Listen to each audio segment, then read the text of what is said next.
It's 6:30. I'll call this meeting to order and start with the pledge of allegiance. I pledge allegiance to the flag of the United States of America and to the republic for which it stands, one nation, under God, indivisible, with liberty and justice for all.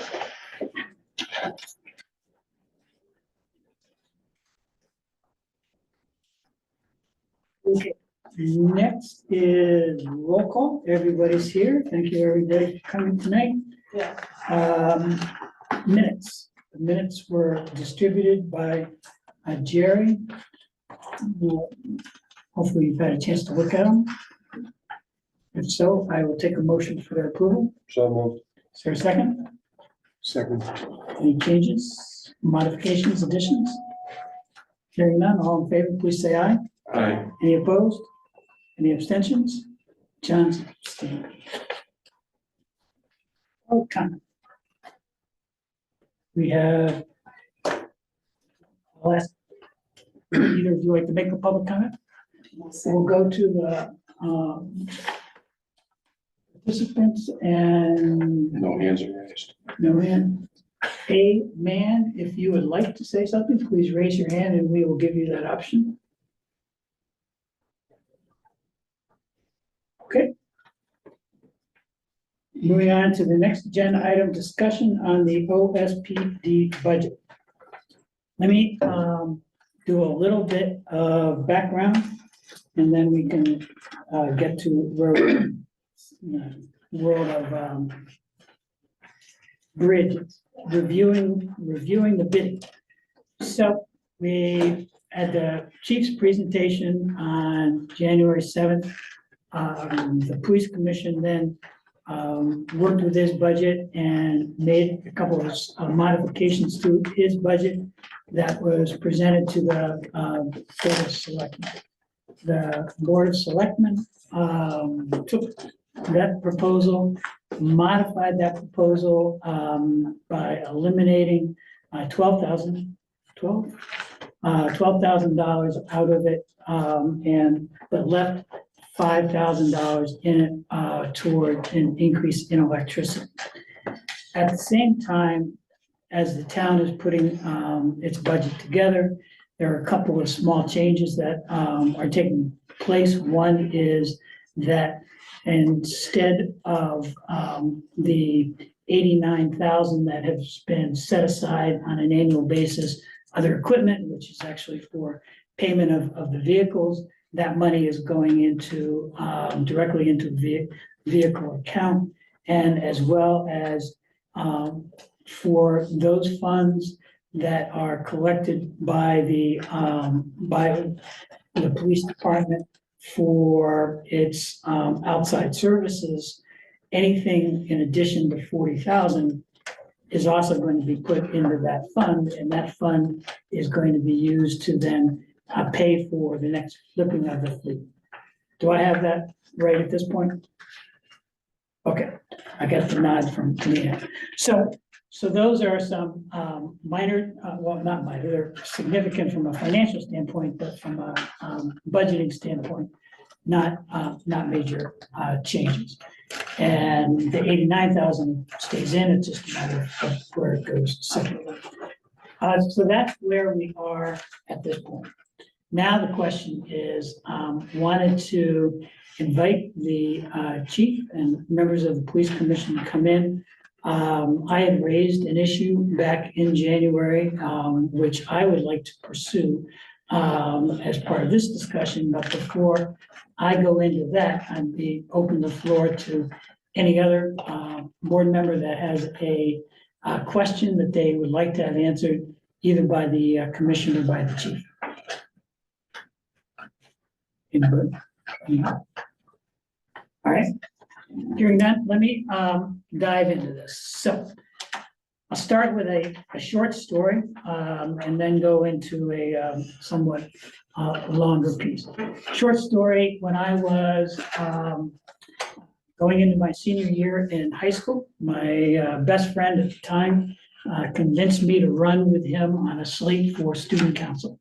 He, of course, was going to be president, so I became the treasurer. went through the entire year, monthly student council meetings. There'd always be a treasurer's report, where are we? We have this amount of money in the bank, thank you very much.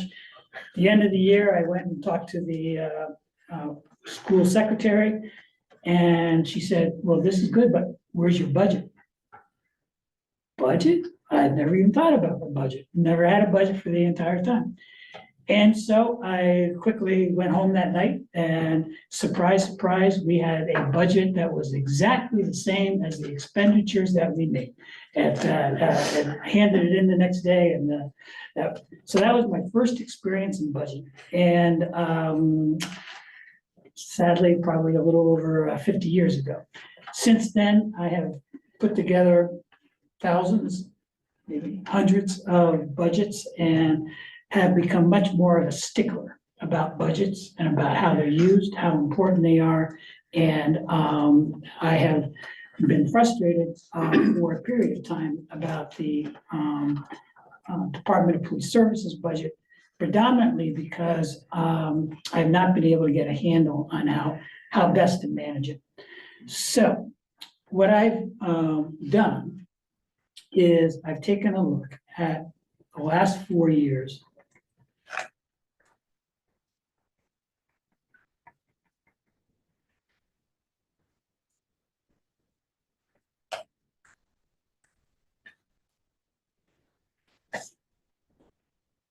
This is not the right one. Ooh, maybe this one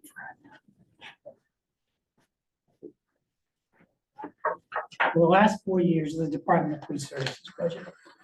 And Larry, can you get rid of that or put it up top?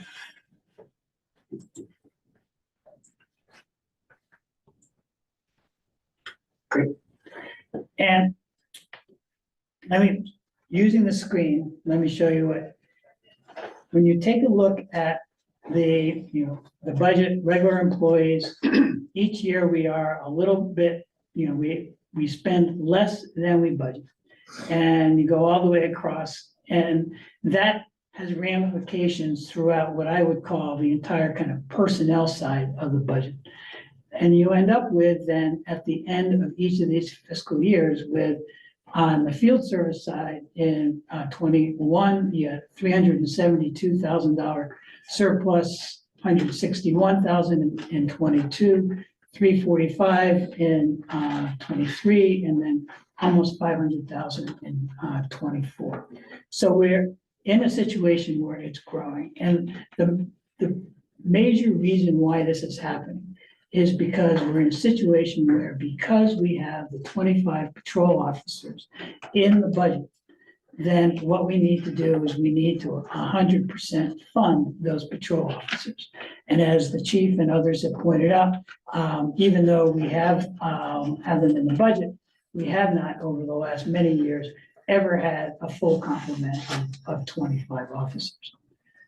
So you then add, again, on the support service side, which is also kind of the personnel side of the budget, you're in a situation where fiscal year, you have a much smaller surpluses, but then you look at what's the total surplus on the personnel side for each of these fiscal years. And it ranges of a low of 230,000 in 22 to 547,000 in 24.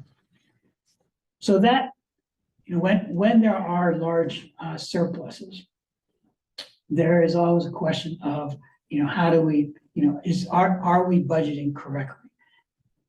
I'm willing to accept the philosophy of the 100% funding. And then what's happened in the way in which the budget is run is then in the general expenditure side of the budget, we're in a situation where we have basically a flat budget of in each of these fiscal years, but because there is then that money that has been generated on the personnel side, then there is in effect free cash to be able to utilize on important items for the Department of Police Services. And so you end up with some cases of major 5 times from 36,000 to 150,000, sometimes more minor. under other supplies, similar kinds of numbers. So by the end of each of these fiscal years, what you end up with is 319,000 of expenditures over budget, 116,000, 174,000, and 276,000. Now, going back to my story as being now a stickler in budgeting, what concerns me is that even though there are these, significant numbers above and beyond the budgeted amount from year in and year out remains the same. And it just, to me, does not reflect a budget the way in which I would like to see a budget done. So this was what I raised with the police commission as part of, after the presentation by the chief on January 7th. What's happened is, because we're in a situation where each year there is, a surplus return to the town, and we haven't really, I believe, kind of come to grips with, are we doing this correctly? Is there a different way of making changes that would bring the budget, bring the expenses back into line so that we're not, in effect, overtaxing the citizens of Old Saybrook by, an amount of somewhere between 271,000 and, add 276, $500,000. So that's my concern, is that we have, we're in this position, the budget itself, because it grows by 3% every year, because of all of the fixed costs associated, you end up with the gap getting bigger and bigger between actual expenditures and the budgeted amount being what the taxpayers are supporting on an annual basis. So what do we do? Like I say, I'm accepting of the fact that we are not in a position where we will make changes to the regular employee line, that Leanne and the chief need to budget those at 100%. However, having been involved in many budgets at the state level, having done not-for-profit budgets, and done budgets at many different levels, one of the elements in a number of these budgets is something referred to as vacancy factor. And that is, you effectively recognize the top line, that you have to do the top line the way the top line is, but you bring money out of the budget, make money unavailable by applying a vacancy factor.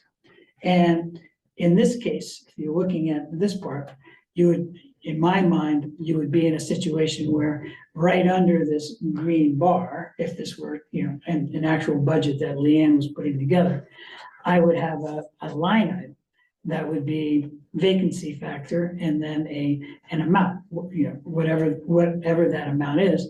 So then what the actual total budget for the department is that. And I would recommend, for the purposes of conversation tonight, that we utilize a vacancy factor of two positions.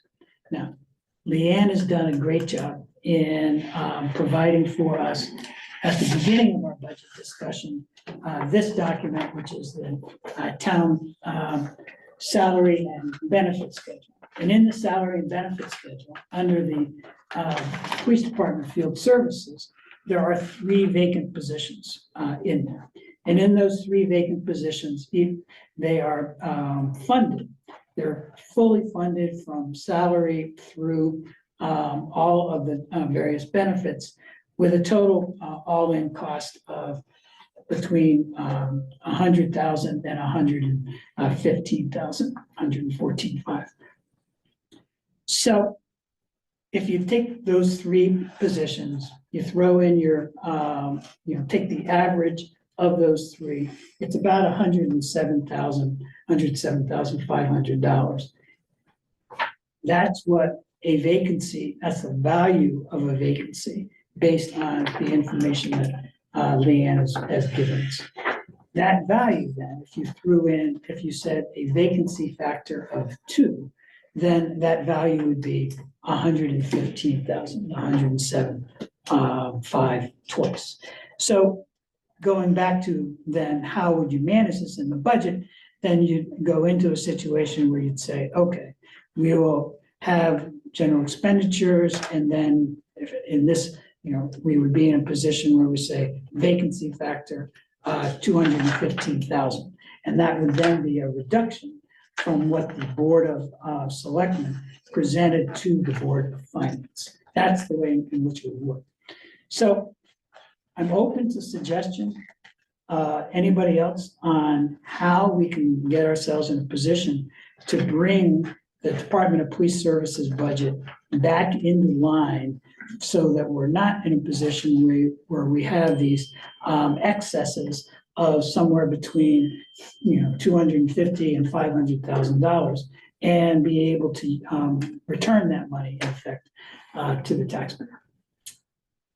So, open to questions, open to suggestions. When you're looking at those numbers, are you including workers' comp benefits, Yes. et cetera? Yeah, So that 107 and Yeah. 115 includes that? all of that is Right. in that chart. And then my other question is to the department, don't you have some students in school right now or training officers? Yes, so that personnel count is not correct. So, how many do you have in training now or school? So there's 2 in school, but that's included in those numbers. But the police commission recently promoted someone from a per diem capacity to a full-time capacity, reducing the vacancies from 3 to 2. And my guess is this week I'll be issuing a conditional offer of employment to a candidate that's already in the process, bringing the vacancies from 2 down to 1, which is what the commission has requested, that we maintain 1 vacancy. Right. So let me try to draw the distinction between budgeting and actual. I accept what you're saying as being actual for any, one point in time. The question is whether or not at some point during the fiscal year 26, somebody leaves. And so that it's not saying that you are reducing your numbers from 25 patrolmen to 23. It's saying that over a period of time, there's churn, and the result of that churn is the net financial effect of 2 vacancies. That's what the vacancy factor shows. So it's not a personnel count, it's a financial count. Two questions. Number one, how would that affect the overtime account? Because the police department is not like public works. A driver quits, you don't necessarily have to fill the spot. Police officer leaves, you've got to fill that spot, especially on some of the shifts. And the only way to fill it is with a current officer at time and a half. So how would that affect overtime? It's all budgeted. Overtime is already all budgeted in. And also budgeted is the extra personnel line, which is designed specifically for that, which is a situation where if an officer is filling in for a vacant position, then the funding comes out of the extra personnel line. Because I'm looking at the extra personnel line, and in 1, 2, 3, 4, 3 of the 4 actuals, it looks like we spent more than we budgeted. Absolutely right. And then that's why you have to then go to the bottom line and say, what was the total for that year? And you still ended up with totals of 345,000 excess, 498,000. So it's already in the budget and it's already accounted for. And So let me just go to my second question. Are we going to do this to all the budgets? Are we going to tell the Board of Education to put in a vacancy? What do you want to call that? vacancy factor. A vacancy factor? Or is this just specifically for the police department? This is a conversation that I believe we ought to have. We have a very similar situation with the Board of Education. And so they're coming in on the 18th, and I would like to have the same conversation about their budget as well. So if you hypothetically, if you did, it sounds like you're trying to change, deplete two officers off the payroll. No, I'm not, I want to be very clear. That is not the case whatsoever, that what I'm trying to do is I'm trying to reduce the total amount of budget that ultimately we go out and collect taxes for, to be more appropriately sized. And so there's still 25 patrol officers, there's still 100% budgeted in there, and if that, that's all there, so it's not being, reducing any of that. But if you have, I don't understand. if you're budgeting for 25 officers and you put in a 2 vacancy factor, you're subtracting money from the whole. So you wouldn't be funding 25 officers. Well, no, you're still funding 25 officers. Go then down to the bottom line.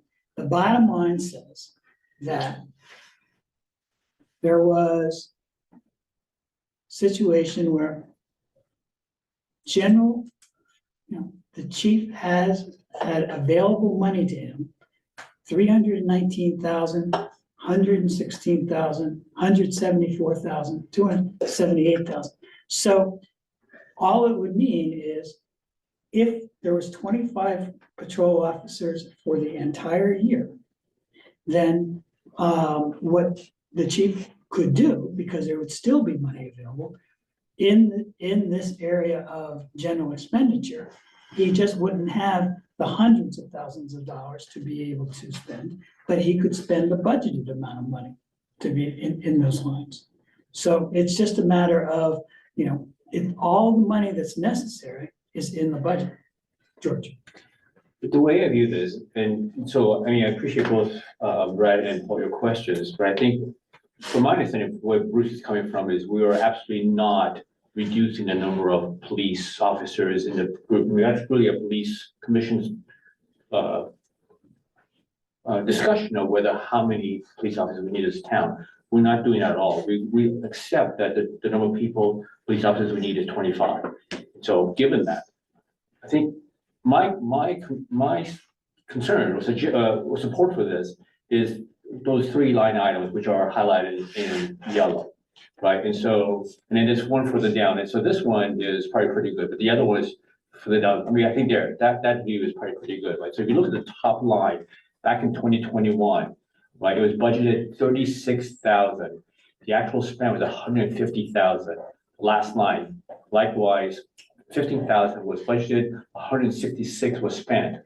The following year, the last line, 15,000 was spent. Every single year it's 15,000.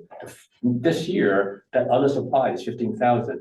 We have never, the police budget has never come in even close to 15,000. Is the 160,000 or the 52 that was the spent justified? Absolutely, totally justified. It is just, we don't know what it is. And no other department that I know of gets to spend over $100,000 beyond what they budget because the money's available to them. And that's the only thing we're asking for. Oh, I see what you're saying. Right, I mean, if they came in and says, look, next year, we need more than 15,000, we need 100,000, fine, right? Then the budget goes up, right? And so then this vacancy factor all going to go away. But it's just a matter of trying to understand what is those numbers. And that's all I'm asking, right? If you look at the budget amount, right, it's the budget, every single line for 4 years just does not move. And yet what is spent is considerably different than what is budgeted. So with office supplies in the last year, we'll talk about 24 only, it was budgeted 15.5 and you spent 92. Right. What's the difference of that? Where was it spent? I don't know. Yeah, and so assume that that's a conversation that the chief has with the police commission, and, in May, there is effectively the available money from the personnel lines up above. And then the chief and the commission make a decision about how they're gonna spend that available money on these lines. But that's not information that ultimately gets back to the Board of Finance. Is there some reason when a line item is expended by more than, I'm just gonna make up a number here, 10% or 20%, that the board or commission has to come to the Board of Finance before they expend that money? I mean, I am not comfortable with putting in a factor that says, yes, you have 25 officers, but no, you don't. And that's basically what we're doing if we do this. So I think the thing across the board, you need to have a policy set up that if you go during the year, I mean, you report your budget every month, don't you, chief? Every single month. And So any if- significant any significant end of the year expenditures are discussed at a police commission meeting. The last couple times it was authorized by the police commission and discussed with the finance director and the first selectman. Everything but one bicycle has always been thoroughly and detailed discussed before the expenditure happens. Right, and I don't think there's anybody around this table that's suggesting otherwise. So what I'm hearing, Bruce, is you would have preferred prior to or after or whatever, that the Board of Finance knows about what's going on before you see it on a spreadsheet. That has never been communicated to me or the police commission before. If that is something you're looking to do, I think that's a very positive police commission discussion that the chairman can have with the commission, or direct me that when these things happen, to come to you and have that discussion. I don't think anyone has an issue with that. But I think it's difficult to sit here and review this in the manner that we're reviewing it, not making implications that what's happened in the past is wrong, but that we need to change something to make it better in the future, without knowing that that was an issue for people around this table, if that makes sense. Right, well, I will say, I did, right after your presentation on January 7th, I did send an email to you and the commission about that. So heads up was made at that point that. Oh, sure, and then you said we'll follow up on the 4th, we had some other dialogue back and forth, right? You weren't requesting answers, and that was what's happening, but this to me is new tonight. This is new information. The vacancy factor theory is new information. I had known in the past that, you know, you weren't in favor of funding vacant positions. We've had those discussions, but the vacancy factor theory is new to me tonight. I'm assuming it's new to the chairman of the police commission and the commission secretary as well. So again, you started saying that there was 3 vacancies. You want to do a vacancy factor of 2.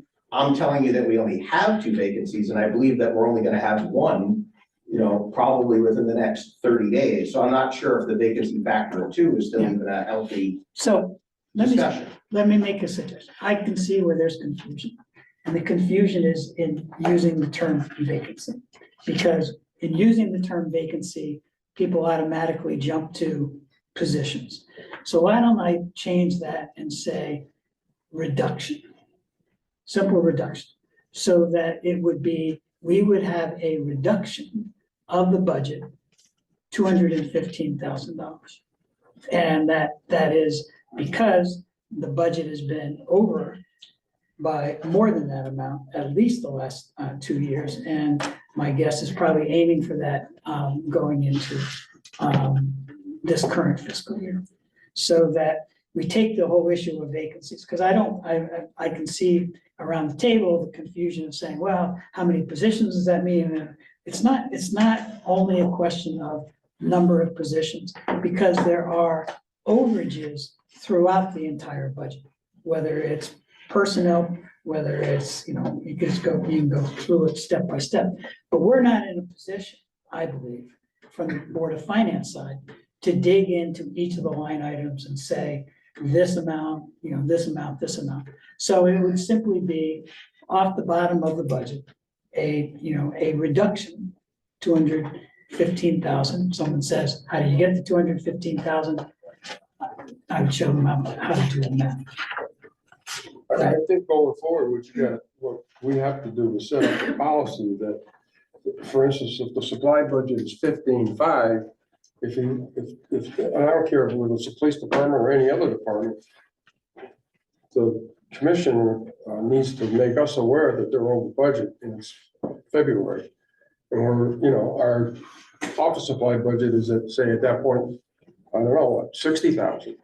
We need to be aware of that. the other side of it, we need to know the good news, that the patrol budget, we've only used this amount instead of that amount. Right. So I just think that we need to be updated more often on this and every other department in the town. I mean, Right, and if, we get blindsided from, and I'm not saying this particular situation, but overall, I think that we need more accountability. But we need to ask for it and we need to get it. And I don't think it's anybody's fault at this point, not suggesting that, but, you know, after watching what's going on at the federal level, we need to watch it at our level. right, so what you may remember, when the Board of Education was in, I think it was on the, January 18th. Mhm. We, and they talked about the fact that they had $900,000, $900,000 surplus. And, but also had spent some of that fiscal year's, money on capital projects that had been part of capital projects.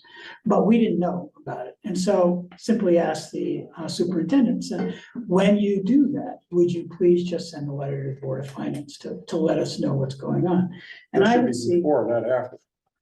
right, and I would see kind of the same situation. We're not in it, once we pass a budget, we're not in a position to either approve or disapprove anything that's being spent inside that budget.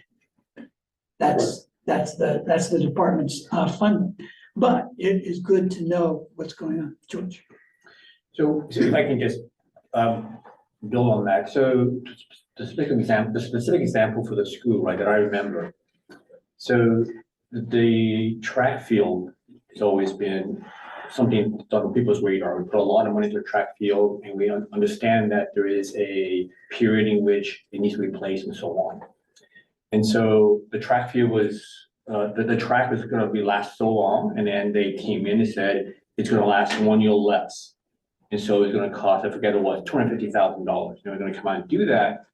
And there was $1 million left over $1 million in surplus, or not surplus, but unspent money. And so they spent $250,000 on that. And so this particular place decided to do that, or at least it came to us to do that.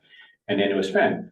Had it not spent that, the following year, they'll be asking for $250,000 to replace the track. And so it's all very clear, it's very transparent.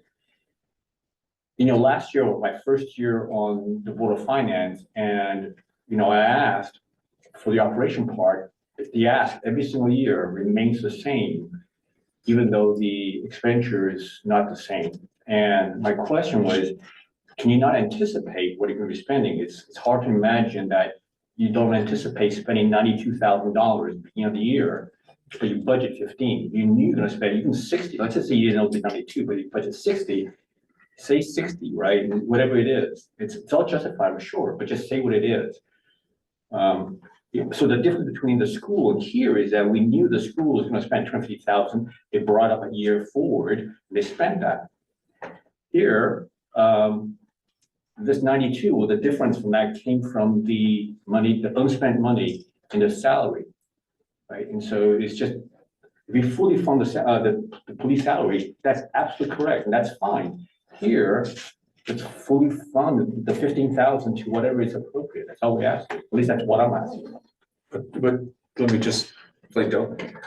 But that would accomplish the opposite of what Bruce is trying to do, because you'd be bumping all those other line items up in anticipation of them being spent. Nope, I don't think that's true. If the department and the commission came in and said, this is our general expenditure budget, and instead of 15.5 for other supplies, we think it's going to be 60,000, to use George's example. We're not in a position to. But what I'm saying is, how does that? You were making the argument that we might be overtaxing. So how does that address that if you're gonna bump all these other line items up? you're gonna, if you're bumping those, to make them more agreeable to what you're actually spending, then you are gonna end up with a higher request.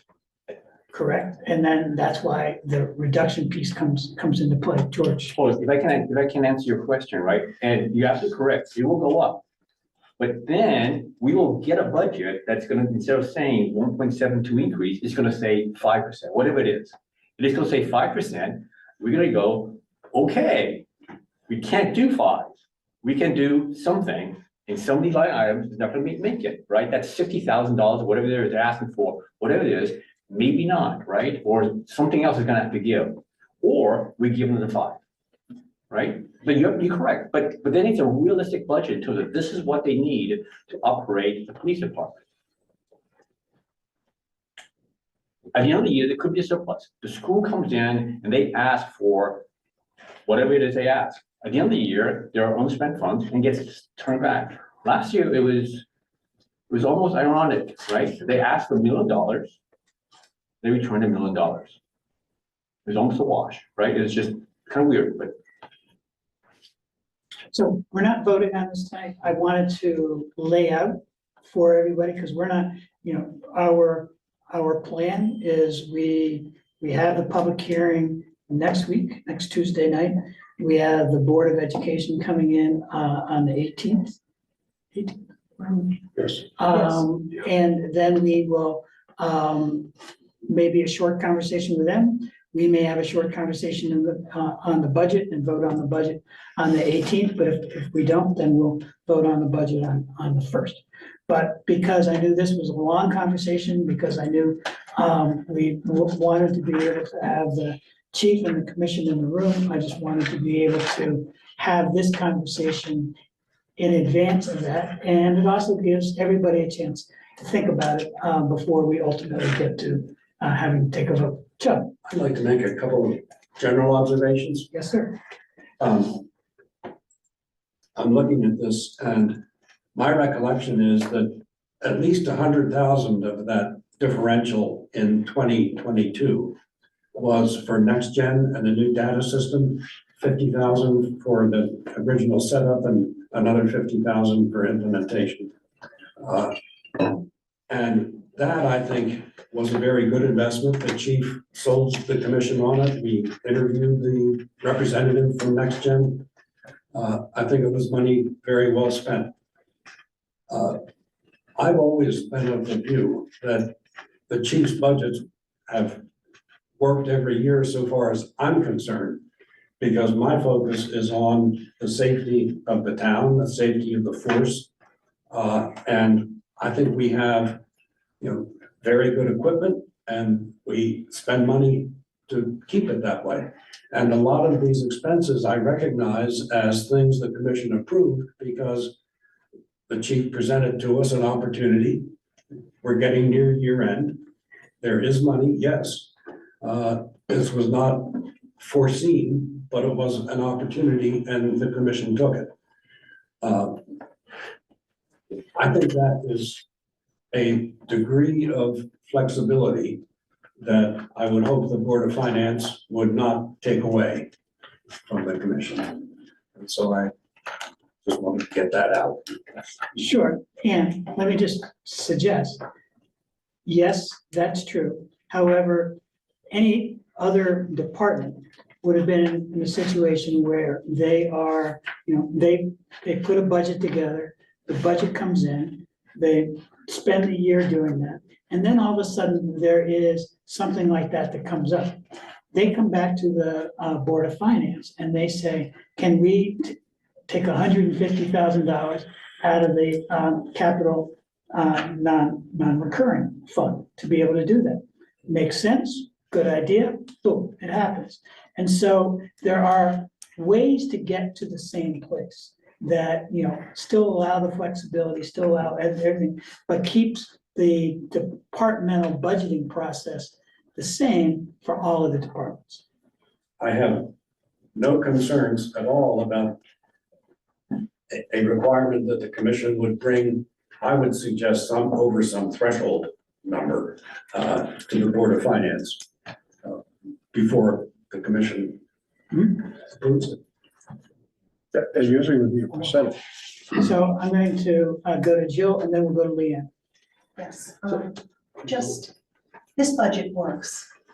It has worked for every year that you have up there, even though general expenditures sometimes can do run over. I have been uncomfortable with that myself, but I do find this budget works. And the thing is, the police department is a very different animal within the entire realm of the town services. It operates 24/7, 7 days a week. It is just constantly going. So it's different from a Board of Ed budget by leaps and bounds, in terms especially of the fact that Board of Ed has to control their line items and report back when something is going over. This is a lump sum of money that is given and can spread out as needed. Personally, to reduce it willy-nilly with just a number. I'm gonna object to willy-nilly. No, okay, Look at these numbers. That is not willy-nilly. please. It is really a random number. You may not think so, but sitting here, I can say to you, it is random. And I just don't think that it's appropriate, first of all, and I'm certainly not comfortable with it. Good enough. Leanne, So Larry, can you blow up so they should go back to my screen again? Go back to the picture. get the Well, get yes. the pictures in. Right. Do I have the floor, Mr. Chair? I can't tell. You do, go for it. I just wanted to remind everybody of a couple things, to add to the discussion, not take away from it. First of all, the, Board of Finance has had a policy in place where we give money back to the police department every year. That amount has been anywhere from $60,000 to $90,000. So included in those surplus numbers is that amount. Just want to remind everybody that that's not going to be there next year because we've already fixed that. Those numbers are going to be going off to the police vehicle reserve fund that we've set up for the Board of Finance. And secondly, because there has been a lot of turnover, a large portion of those surplus monies are associated with the budget for benefits, particularly healthcare. Could be anywhere from 50 to 75,000 per year. So if there's not a lot of turnover, those numbers will be higher. And we didn't discuss that during your conversation about vacancies. And I just wanted to get that out on the floor, those two factors have also contributed to the surplus. That's all I wanted to say. Thank you. Fred, I just think we need to get a quarterly report on probably all the budgets, so that we prevent this or aware of this happening, whether it's the school or whoever it is. I mean, I just think that, I don't know what the expenditure was on the 15.5 to 90, whatever the heck it went, 91,000 or something. yeah, But can somebody tell me what the difference was between the 15.5 and the 91,000 last year? Supplies? Not off the top of my head. I know we invested a lot in some IT systems. The commission was very interested in upgrading the computers after hearing from the employees during the annual strategic planning session that some of the computers were original with the building back in 2014 and, are getting slow. And so we made that investment. Yeah, no, I'm not finding fault with what you Yeah, no, did. I just wish that if you were gonna buy personally $50,000 or $60,000 worth of computers, that we would be aware of it. And we might say, because of other departments within this town, can you hold off until July or whatever? Instead of running up that one line item so far over budget. And that goes for all the towns, all the departments, not just, the police department. I think that, I remember one year, about 5 years ago, the school budget was way under. And they had in their long-term plan that they wanted to put a backup power system at the high school. And they spent $250,000, but we never were aware of it. We knew it was in a long plan, but that year, it would have been nice if we were told that this is what they were gonna do, instead of, that's what we did. But the police commission knew about this. He just said that it was approved by the police commission, right? Right, but when So it's not like no one's approving this. But what you're doing is you're changing, you're giving a budget, but then you're looking at one item and you're using it for all different reasons. Board of Ed does it all the time. I'm not saying it's right. I'm saying just, but I'm it's saying, I'm not saying it's right or wrong. I'm just commenting that it's not just here. wrong. I know it's that. I didn't others. say that. I So never it should be accused across him the board. of him only doing it. I'm saying we need to correct this problem throughout the town. Right, I think what I hear Brad saying is, this brings up the idea of, should there be a Board of Finance policy that provides for greater communication around these issues? And my guess is it probably does. I think we ought to get a quarterly report from all these different departments to see, we need to know, if the budget starts in July, we need to know where the school sits at a certain time, throughout the year, and maybe these other major departments. Right. And let me just add to that, I think it is something of greater detail than what we get at our finance director's report, because we do monthly to the finance director's report, we get just the kind of Department of Police Services. Right. And, X number. Sounds to me as if what we need is, maybe it's not the full budget line item, but it's, where are the line items that are out of whack by X amount either up or X amount down, right? From a line item standpoint, not a department. Right, but at the end of the day, if we cut this budget, whatever you decide that you want to propose or whatever, during the year, if he hires 25 officers and he knows that in January his payroll is starting to run short, they're gonna make us aware of it. Right. Or they need new computers and it's $80,000, or one of the cars got totaled and they have to replace it right away and the insurance isn't gonna pay enough money, we need to know, and we need to set a percentage number or a dollar amount. Like, I believe if anything's over 25,000, it has to go out to bid, within the tent. And so we need to have policies in effect for percentages or an amount, and I believe in percentages, basically. John would agree with me on that. Just one more quick Got my question. vote. Yeah. The other, I can't see Carl's in the way now, but that line item with the other supplies. Yes, where it's 166 versus 15 and Yeah. 52 and 91. Now, I'm assuming that those numbers don't get wrapped up till the end of the year when you know what your leftover cash is gonna be. It's not gonna happen like in April or May. This is the kind of thing that happens in the last 2 months where you say, we have some money left over, we have a very good idea, let's move forward with it. So, Yeah, that's really risky. You're spending money because you got it.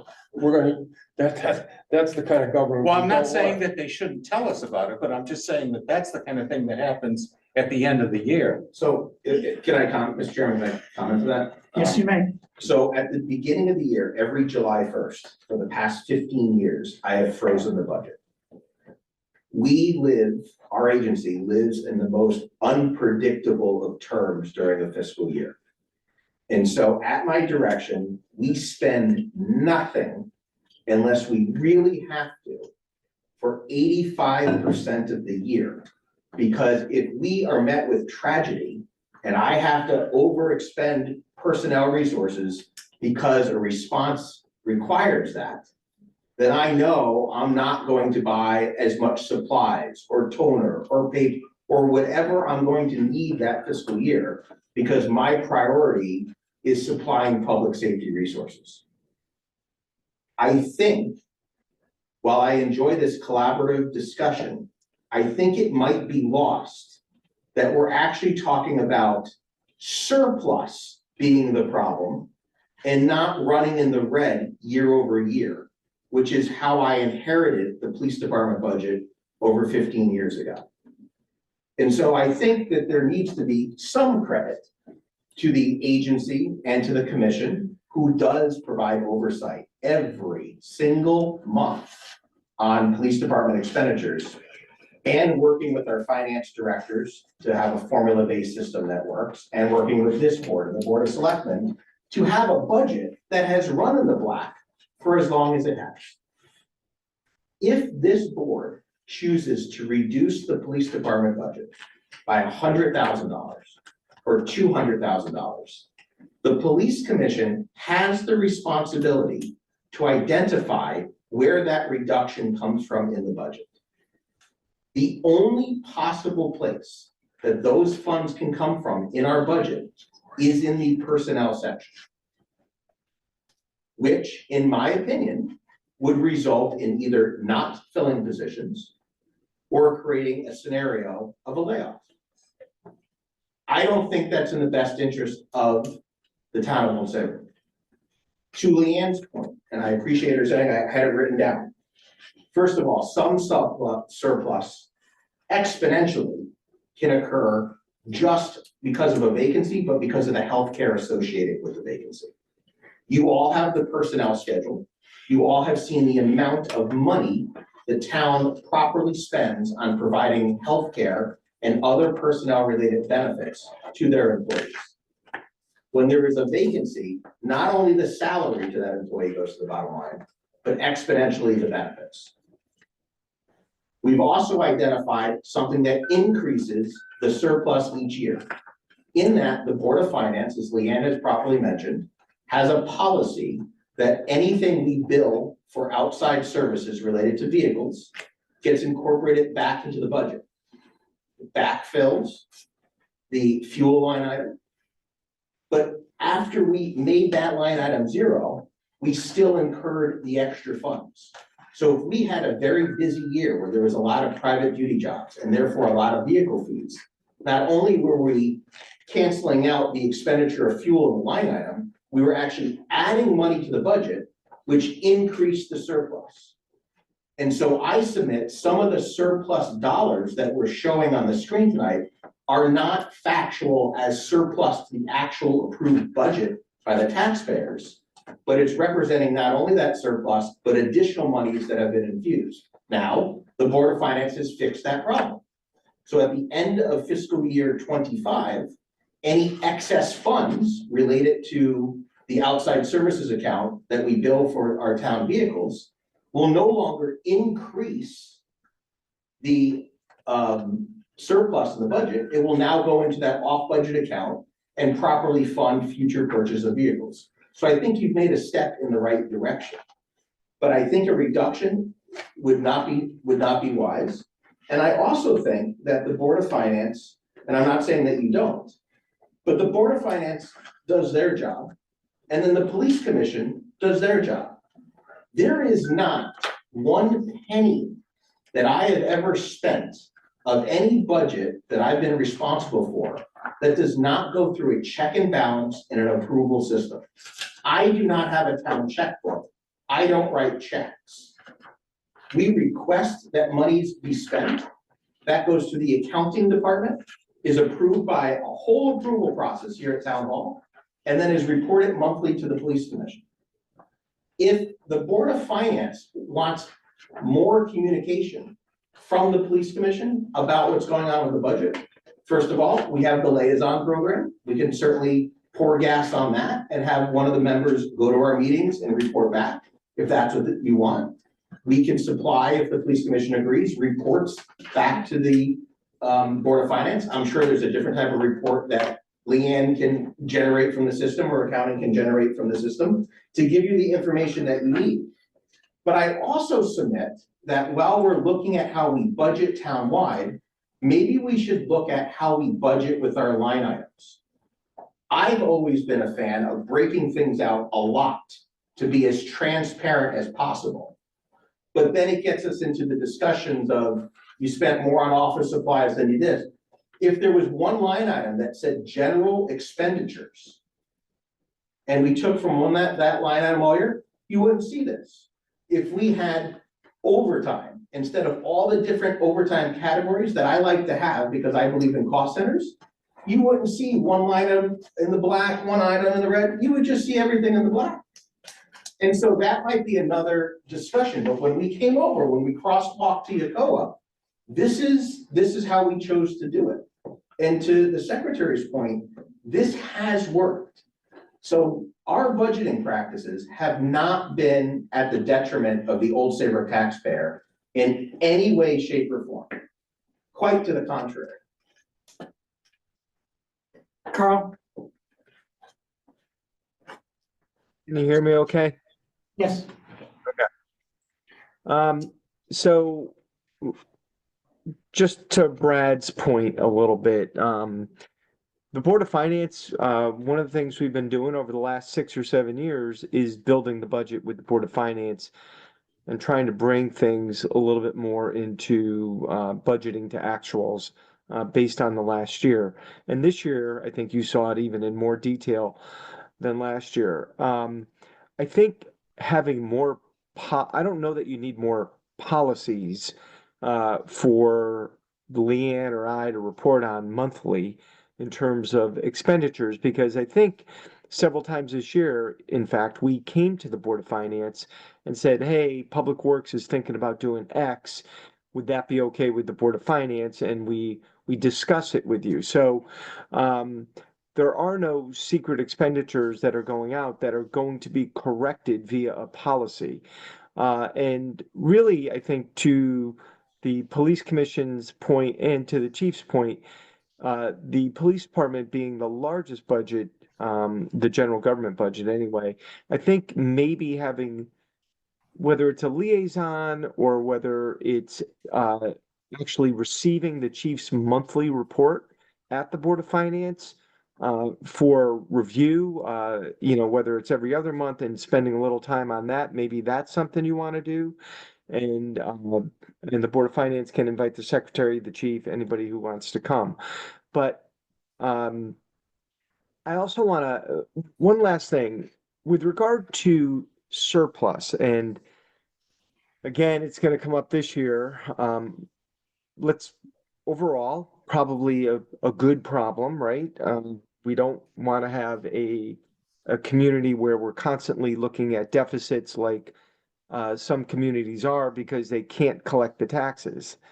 But I think when you look back at the last few years, the surpluses have really come on the revenue side.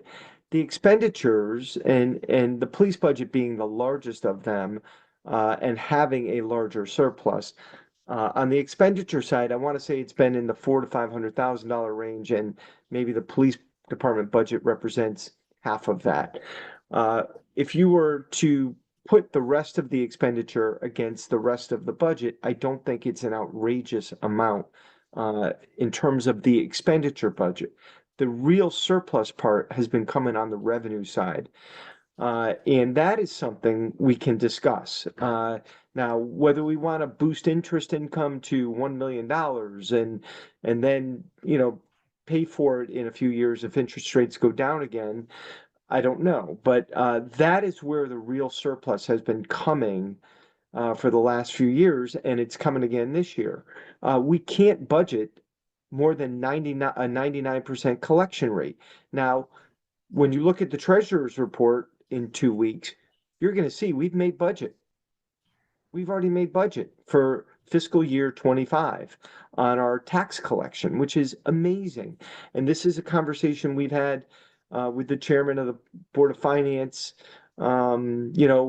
in terms of the elderly tax relief, people able to pay their taxes, are we still hitting that 99% rate? And that is something that is worth watching all the time. But we're not going to budget a revenue on tax collection of over 99%. Greenwich doesn't do it. Darien doesn't do it. We're not going to do it. And we thank God we don't have to budget less. So those are just my general comments. I don't know that you're going to fix this and with a new policy. Now, with regard to the chairman's comments on reductions, I mean, 2 times vacancy rate or vacancy rate of 2, I suppose that's what you're suggesting.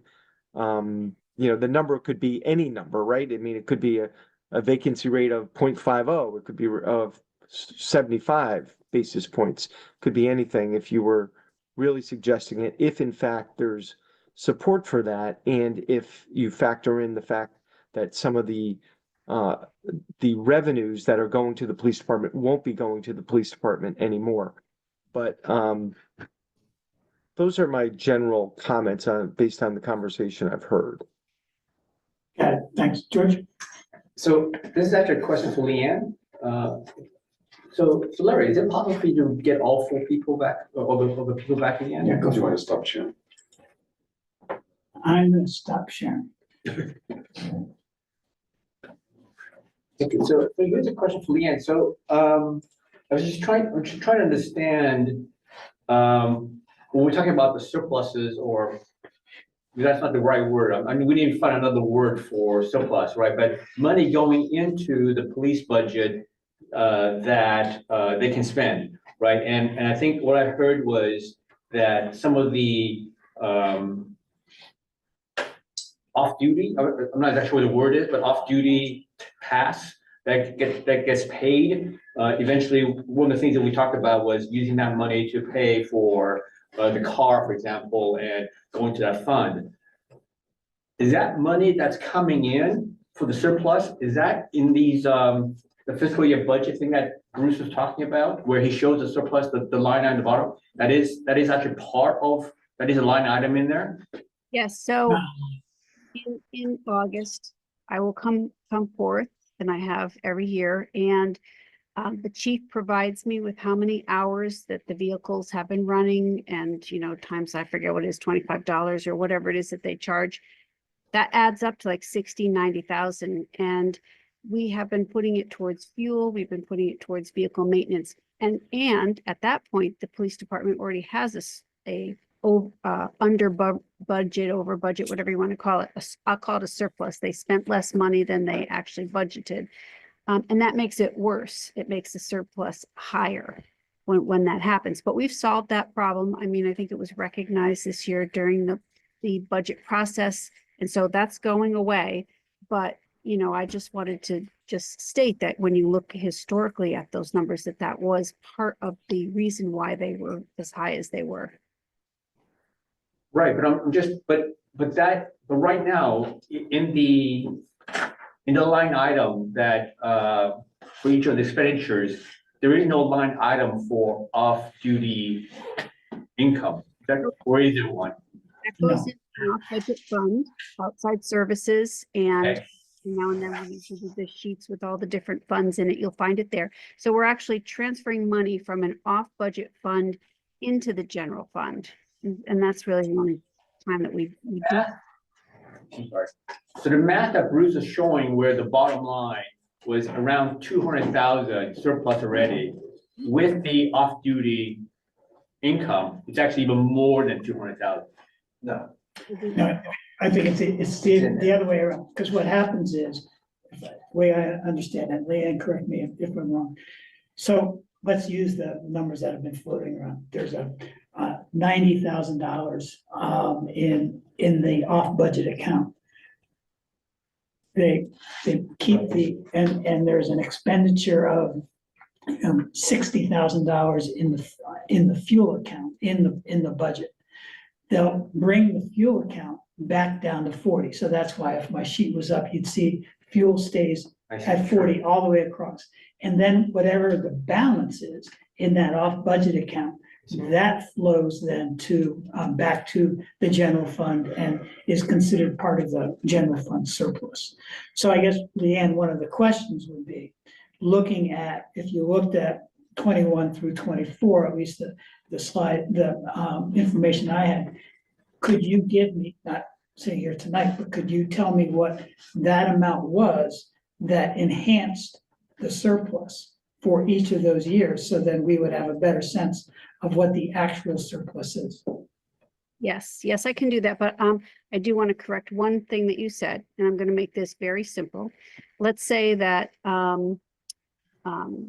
that the surplus at the end of fiscal year is $200,000 for the police department. And then we do the outside services calculation, and this is historically what we had done. And let's say that was $50,000. The surplus for the police department would then be $250,000, because we would bring that money from an off budget account and put it into the general fund. it increases the police department surplus and of course, increases the overall general fund surplus. And yes, I can tell you, it's fluctuates. It's been between $60,000 and $90,000 every year, but I'll get that to you. Right, but also in your example, the first thing you do is pay off the amount of fuel over 40,000. Correct. Before you then drop the balance to surplus. Right, and then we pay off the vehicle maintenance secondly. And then we have a small adjustment to salaries because of pistol permits, but that's usually $2,000. That's non-material. Okay. And that's been by board policy, board finance policy. Yep, absolutely. That, Yeah. so, Yep. So isn't there a $15,000 in the budget for car expense? I mean, maintenance? So you're saying that the maintenance budget is going over every year? so yeah, if they spent 40,000 on maintenance, we would bring it back down to 50,000. It offsets those two line items because outside services monies are the theory behind all this is that they use our cars. The general fund has to pay for gas and maintenance and wear and tear. So we bring the money back to both the line item and the vehicle maintenance line item. All of it, 100% of it. Megan. Well, I just wanted to go back to the vacancy factor, and I'd love to, I mean, it seems like it's a budgeting tool and something that the public sector and private sector both use, and I don't think we should take that off the table. I think we should look at it as a board, you know, and throughout the budgets. I mean, I think it's, you know, we're trying to drill down to that right number, and I think we should discuss that further. Okay. I'm sorry that I interrupted you. That's okay. I see on the report here, we got Lieutenant Delta, March 2025, 24/7/14. And the chairman told me that's for two positions. And it's, so you're reducing sergeants or something like that, maybe? How many sergeants do you have now? No, so what the delta represents there is we did not know who was going to get promoted to the rank of sergeant, patrol sergeant, or lieutenant.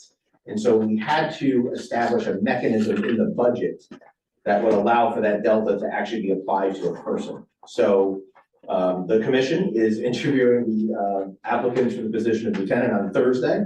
So my guess is if that's successful by Friday or Monday, I will be able to communicate to Leanne who has been promoted to sergeant, who has been promoted to lieutenant, and those deltas can actually be applied to their actual line item next to their name. But obviously, when making the budget, we couldn't do that because we didn't know who was gonna get promoted. So my guess is there will be a revised personnel schedule provided to you after I give Leanne the information, once I have the information to give to Leanne. So now you have how many sergeants?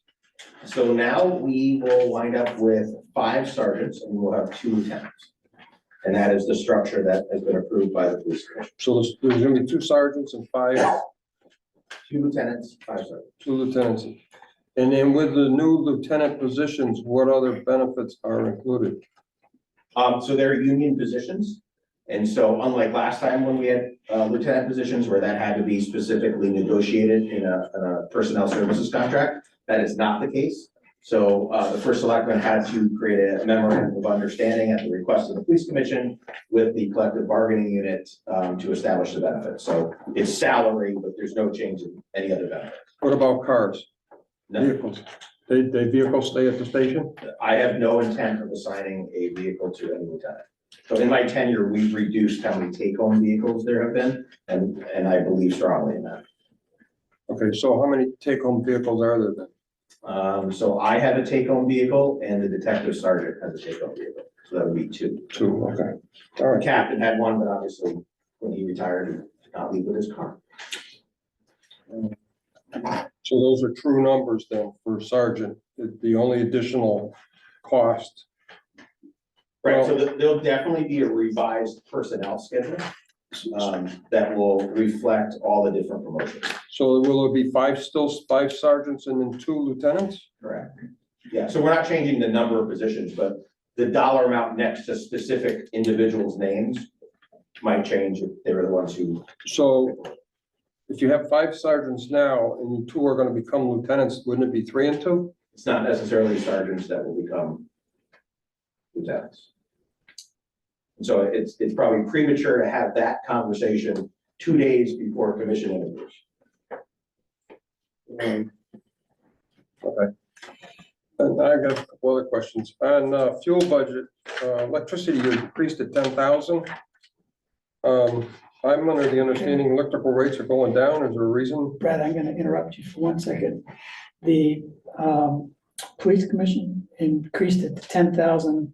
The board of selectmen reduced it to $5,000 increase, just so you know. It's not in the book there, wait, all right? Well, that's the police commission book versus the Town book? town book. Okay. So it's now 5,000 more? So now to increase it 5,000. 5,000 more.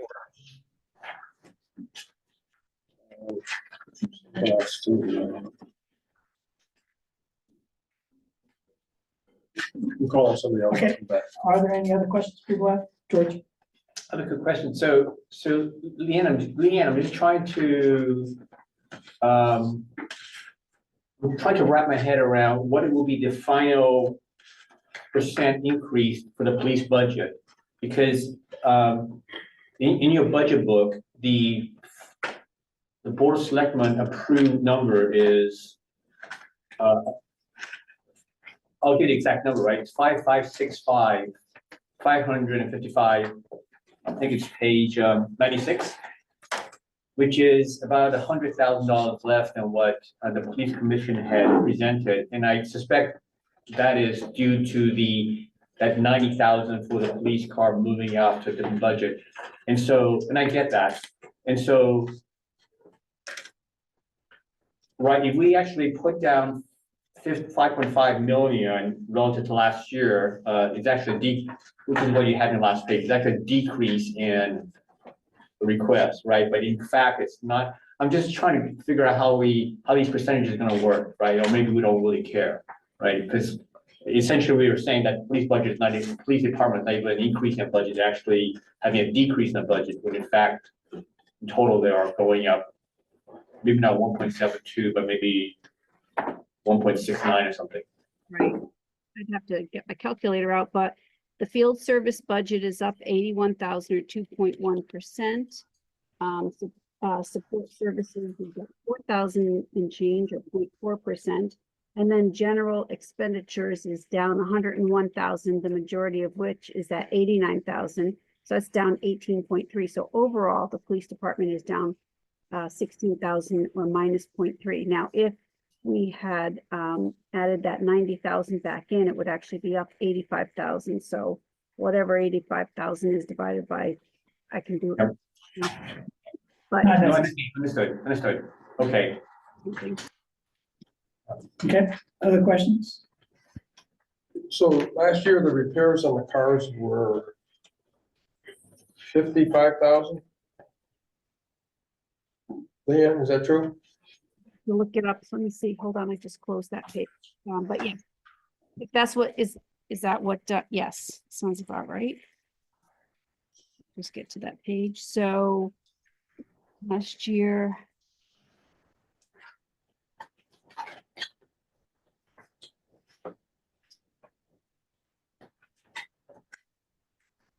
Repairs and maintenance was 15 for fiscal year 24 with 36,000. Wasn't it in the budget for 15? Right, And then they spent 36 total? right. So they're only really over 21. Right. And but when I do that analysis for you all, you'll see, I'll show you those two line items and I'll show you how much money we put back from outside services. So what I can't tell you right now, because I don't have it in front of me, maybe that vehicle repairs was 60,000, we put 30,000 back in. I don't know at that point. Right, so that 36 is after you've made the correction. So they spent about 60,000 in repairs? We don't know. She's gonna. We don't she's know. gonna tell. So when that kind of expenditure is being made for car repairs, I gotta assume those are the older cars? older cars, the newer cars. Aren't the newer cars, have any type of warranty or they're gone? No, but sometimes we're able to negotiate a warranty, or a Chevy will pay like 50%, for a repair that we, protested out, but all the vehicles are out of their warranty at this point.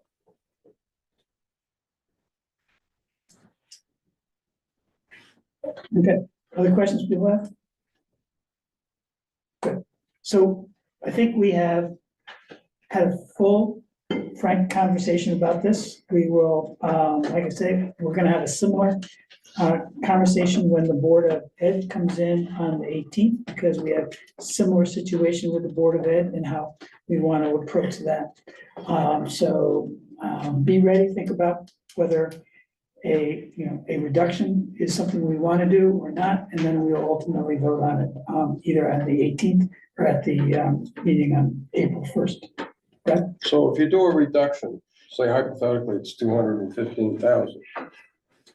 And you're looking at it that it's a down an officer or two officers. If they fulfill the officers, they could come back and say, we've fulfilled the positions, we need an additional 50,000 to cover our payroll for the rest of the year. That's correct. That's correct. And if that happens, then Leanne and I have talked about that, and that we can manage that. Right, Leanne? But that can only happen once a year, correct, by our charter? How many times is a department allowed to come to the Board of Finance and ask for additional monies? Once a year, and once a year if it's over 25,000. And so what you would do in that case, if it were to happen, is you would wait towards the end of the year, end of the fiscal year. So you just spend into the red and then ask for. Presumably. So I'm not sure that's the best way to budget. Going back to your scenario, being in high school, I'm not sure that the best budgeting scenario is to budget into the negative and right before the end of the fiscal year, ask for a deposit of funds to make your budget balance. I would submit that that's not solid budgeting. I've never been to a budgeting class in any of my executive training that has suggested that's the way you manage a police department budget. Right. However, you already manage it exactly the right way for this, which is you freeze the budget and you only make your general expenditures at the end of the fiscal year, when you know how much money you have. With the approval of our oversight board, which is the police commission. I'm In not- this scenario, you're asking the police commission that has oversight of our funds to come back and be subservient to the Board of Finance to ask for funding to just satisfy their personnel requirements. Or, I just don't, I'm not sure it works. I understand what you're trying to do, which is reduce the police department budget. I'm just not sure that that's the most appropriate way. I would think that you would want to have more of a collaborative conversation with the entire police commission about everyone's roles and responsibilities in the bigger picture before you would make a reduction and try to work your budget that way. And, obviously that's up to the commissioners. There's two here present, maybe they completely disagree with me, but. So my question is, Carl, if they came to us in May and they said their computers need to be replaced, they can't wait till July because they're malfunctioning or they got a virus or whatever.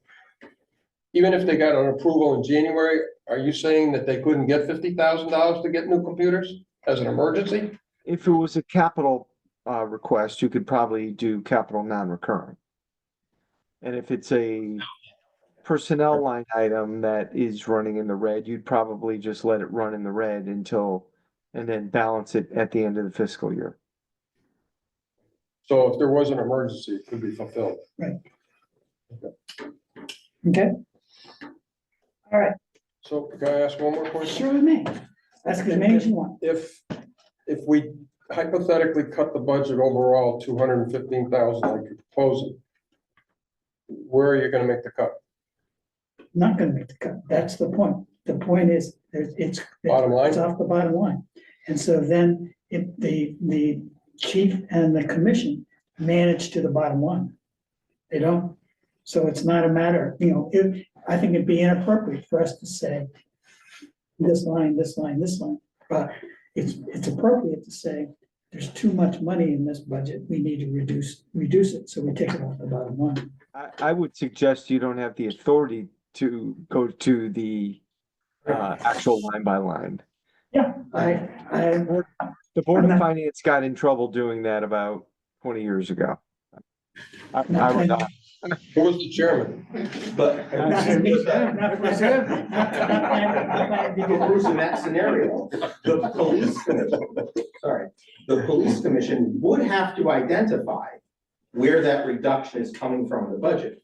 Because under your scenario, of we just manage to the bottom line, that's why we've been just having the conversation for the past hour, because we've been managing to the bottom line, which has always been in the black. So if this board reduced the budget by $200,000 or whatever number, the police commission, and I don't know, commissioners, if you agree or disagree. Oh, with I me, absolutely agree with you. You would That's have absolutely to the case. identify where those reductions are. That's And there correct. is absolutely no other spot in our budget Except personnel. except personnel that can handle that type of reduction. So if members of this board choose to vote for a reduction in that amount, you are voting to reduce the personnel budget, which will cause the reduction of personnel or the non-filling of positions. That's just a fact. That's not an opinion. That's a fact based on the numbers in our budget. So you're talking about your high school days. I used to own an office furniture and office supply. And in June, business was always great because they were spending the money foolishly because they had it in the budget. And I hate to see that happen to, it's kind of like I gotta be careful what I say, how I say it, but because I'd like to say something I can't say. But anyway, it becomes a push and shove thing where, if you have an accountable budget, I think the only issue that I'm having personally is if they need new computers for 70,000, I'd like them to say, come to us in May or whenever it happens and say, look, we're doing well with our budget. We're at this point, we get a one-line item every month from Leanne, but we need to shuffle this money to get these computers. And I'm appreciative personally that they have the money available to do that. But I just don't want to see that, we got $5.5 million and we're gonna spend it one way or another. And Brad, we don't, because. I know you return don't. money. I know you don't. And again, I think it's so important for the taxpayers listening to understand that the spending of funds at the end of the fiscal year is done with much communication. Leanne and I have a conversation about that. Carl and I have conversations about it. I have conversations with the police commission. Our monthly financials that the commission gets are online on the police commission website. You can't get more transparent than this. And so I just want the public that's listening to understand that that is the process. There have been times in past fiscal years where the municipal side of the house hasn't been as healthy. And therefore there was not a lot of spending of what the surplus was because the municipal budget as a whole needed those surplus dollars. And so we all work with each other to manage the master bottom line budget, which is the municipal budget. Just one last statement. I think at some point, we have to trust the oversight of the Board of Police Commissioners. We can't perform the functions of all the boards and commissions when it comes to spending the amount of money that we give them.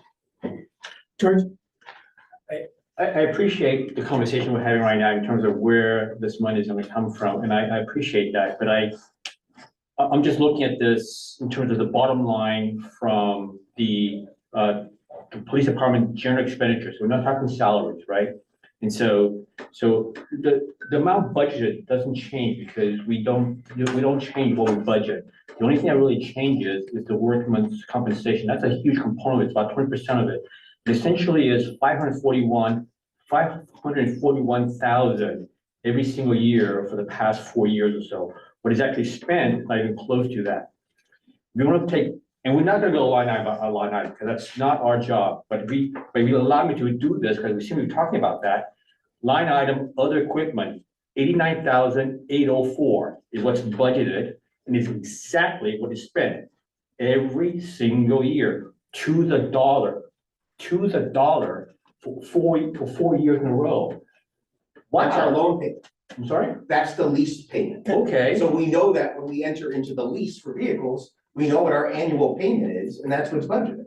Fair enough, right? So, but it's hard to imagine that there are all these other line items that when you say we will hold off free spending until the end of the year, right? Essentially, you're saying every single one of these line items do not get spent until we know what it gets spent, or maybe some of them do get spent. Unless they're contractual in nature, right? So there's a lot of, right, so fuel, the first selectman, very rightfully so, has entered into a fuel contract. On July 1, 2025, money is owed from the Department of Police Services budget, which will throw off our percent spent for the years because it's one of the largest line items and it's a front-loaded expense. I can't freeze that. I can't freeze our EAP contracts. There's a lot of things I can't freeze. But the ones that I do to properly run a public safety budget. And so if you take any public safety budgeting class, they tell you at the beginning of your fiscal year, if you're a federal employee, it's October. If you're a municipal employee, it's July. They tell you, hold on to as much as funding as you can because you don't know what's going to happen during that fiscal year. That's the most responsible way a public safety leader can budget. And it clearly is because it's working. All right, are we ready to move on? Bruce, thank you for allowing me input tonight. I appreciate it. Absolutely. Thank you very Have a much. good evening. Thank you for your attendance. Thank you, Chubb and Jill, for your attendance as well. We will step on to the next. I don't think we want to have any other fiscal year 26 budget discussion, so we'll go directly to the selectmen's report. Carl? We'll make it quick. Carl, I'm going to interrupt for a second. Brad has a question. Can you, with this school budget, I know we're not talking about the school budget tonight, but I'm hearing that there's a couple positions maybe added in here. Can you, I don't know, this book is confusing to me. I didn't know if you could tell me what page it's on or what it is. Yeah, I don't have, Sorry. so the direct answer to your question is after the superintendent came and spoke with us, he met with, over his budget with the board, and the board in that conversation made some changes. And the changes are reflected.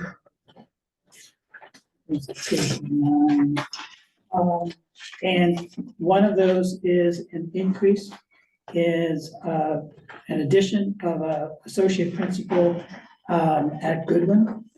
And that was for 131,000, and then there's about another $30,000 of associated costs outside of just the salary costs. So let's, for round numbers, we'll call that 160,000.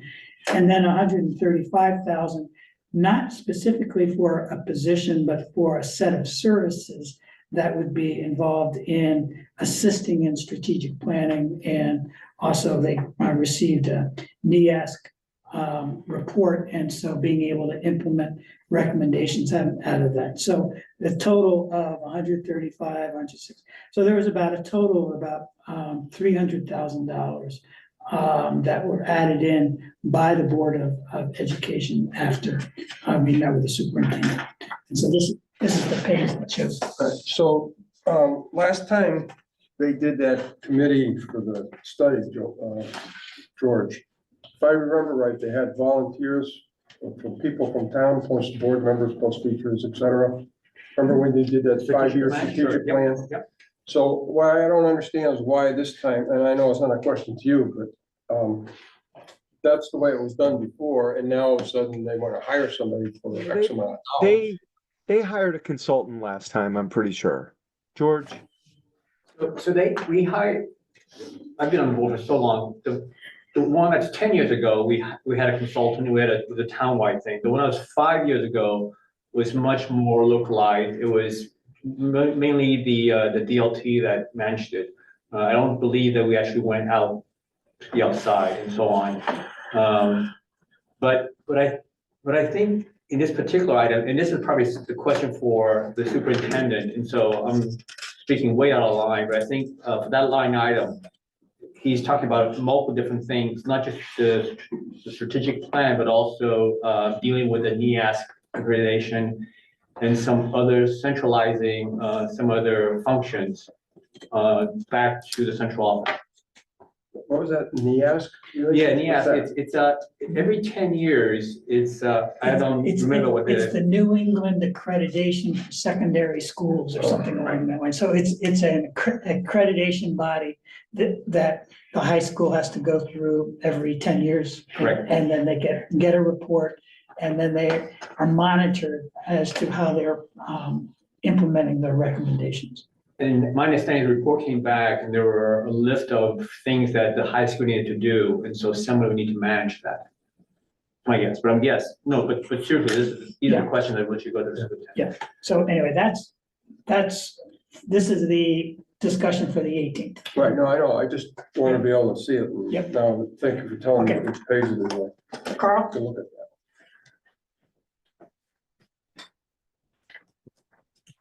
So we submitted the grand list last Friday. So Bridget Reardon submitted her first grand list. Kind of a big deal after studying for the test and becoming certified.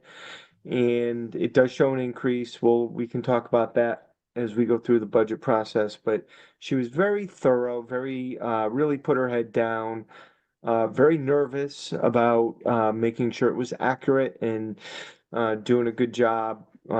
She made sure all through this process, I told her, make sure you lean on as many assessors who have experience as you can. She even called on Norm Wood a few times, and Norm always took her phone call. So the grand list is submitted with the state. We have to do that every year, just so you know. I think I mentioned last time there's about 9 reval cases from the reval of 23. I had a conversation with our attorney about 2 weeks ago, and we went through and we discussed numbers that I think we can live with for settlement purposes. So it looks like one of the larger cases is very close to settling, which is good. And we'll work through that list. I mean, we don't want these dragging on they can drag on for 3 years, and then you have to issue a credit. Our HR folks who are doing an audit, McInnes Company, came in today, and they met with probably 6 or 7 or 8 department heads. They're going to finish on Friday with about 5 more. I met with them at the end of the day, about 4:30. They said they had a great day, and they said they learned a lot. They were very complimentary of the workforce. And to be honest with you, they said people kind of liked the idea. They were, they're excited to work with somebody. So there were no major issues identified. Some minor stuff, how to ask for time off, not sick time, not vacation time, but more like FMLA stuff, which I don't know. So that apparently was some sort of theme, which surprises me, but maybe that's good information. Because FMLA is statutory and you're entitled to it. And Janet Vinciguerra handles it.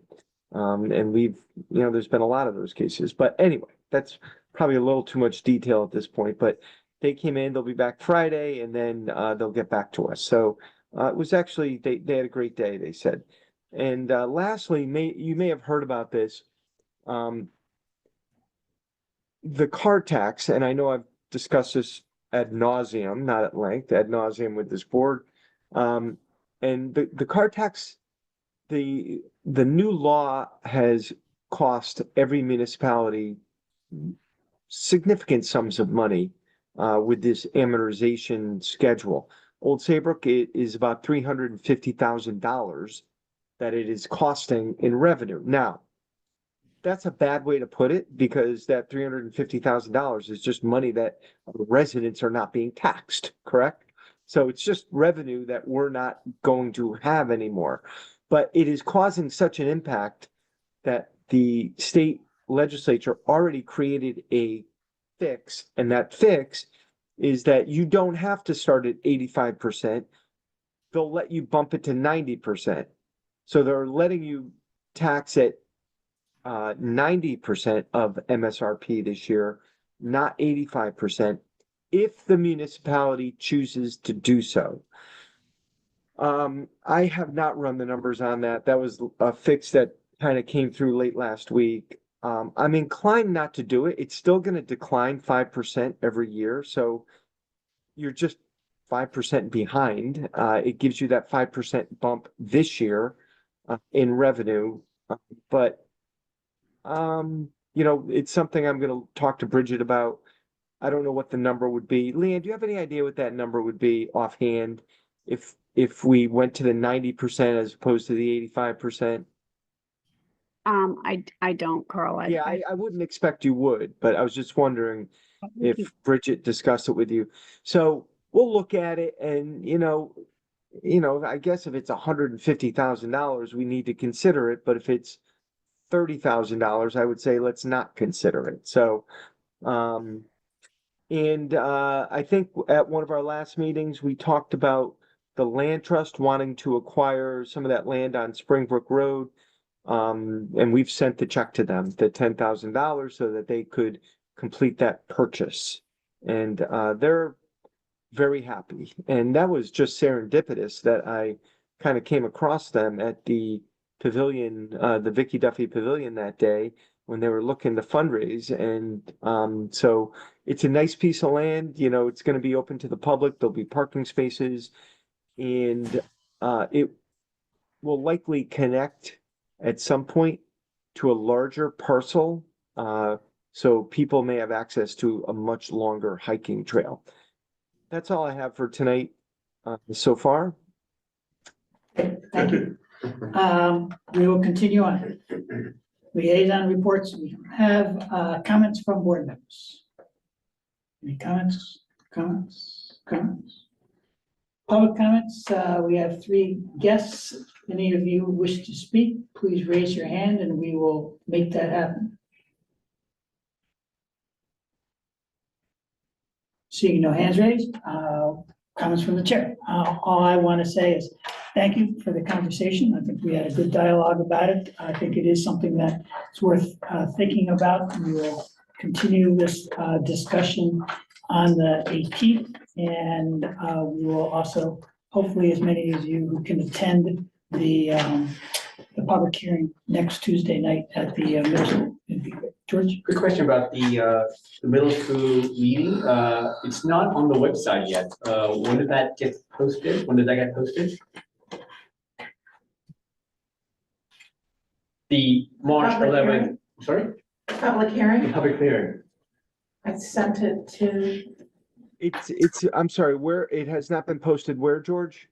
Just on website. the website, just the events calendar. Yeah. I don't know why. I'll look into that tomorrow. Okay. Thank you, George. Anything else? Take a motion to adjourn. So we'll move. Second? Second. All in favor, please say aye. Aye. We're at it. Thank you very much.